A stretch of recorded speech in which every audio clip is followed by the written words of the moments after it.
I am the soil.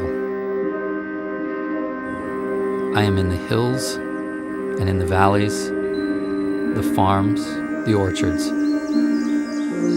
Without me, humans could not exist.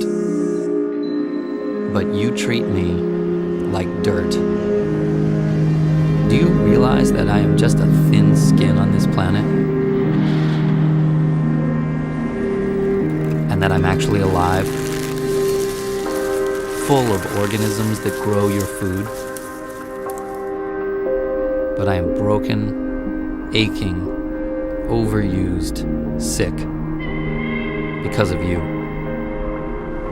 You have withered me away to less than half of what I used to be just over 100 years ago.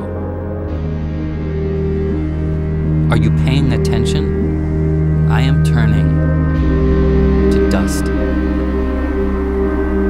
So maybe you could treat me with a little more respect. I suppose you still want to eat.